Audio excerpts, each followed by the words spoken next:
Sosochiin hafuuraa taphattoonni kiristaanaa Arsenaal gochaa jiran isaanii fi maatii isaanii bira darbee garee isaaniif illee bu'aa buusaa jira. Kun deebii leenjisaan Arsenaal Miikaayil Arteetaan gaaffii jireenya hafuuraa taphattoonni isaa Paaster Tiimbariin durfaman agarsiisaa jiran akkamitti ilaalta jedhamee gaafatameef kennedha. Arsenaalitti jireenyi hafuuraa dhoksaatti utuu hin taane ifatti geggeeffamaa jira. Yeroo goolii galchan akkasumas tapha mo'an taphattoonni garichaa hedduun sooshaal miidiyaa irratti ifatti Waaqayyoon galateeffachuun beekamu.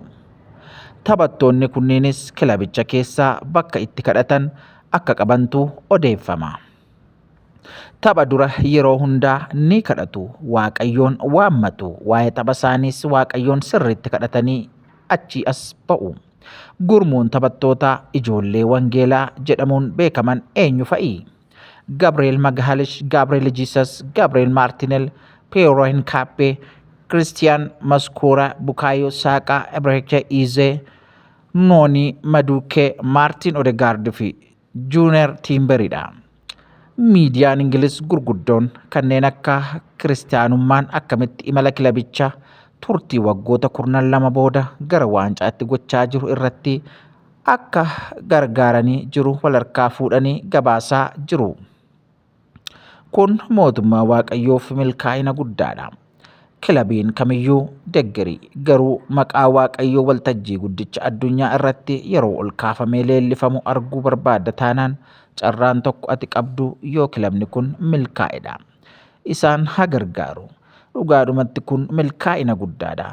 Kanaan dura akkuma beeknu Arsenaal taphoota garaagaraa irratti milkaa'ina akkasii argisiisee hin beeku. Baroota darban garaagaraa keessatti akkasitti milkaa'ee hin beeku.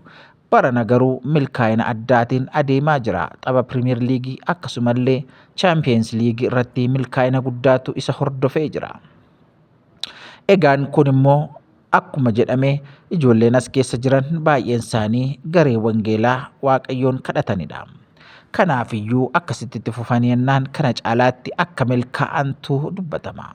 Waaqayyo ammayyuu isaan haa milkeessu. Maqaa Waaqayyoo waamanii milkaa'uu dhabuun tasumaa hin danda'amu.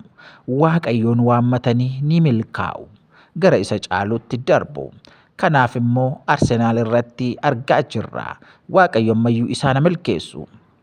Waltajjii addunyaa gurguddaa irratti akkasittiin waa'ee Waaqayyoo mul'isaa jiraachuu isaaniif illee galatoomaa jenna. Waaqayyoo guddaadha.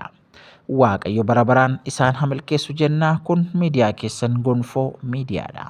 Warri sabiskiraayib hin goone sabiskiraayib gochuudhaan namoota bira akka ga'uuf sheerii gochuu hin dagatinaa isiniin jenna. Yeroo dansaa qabaadhaa. Eebbifamaa.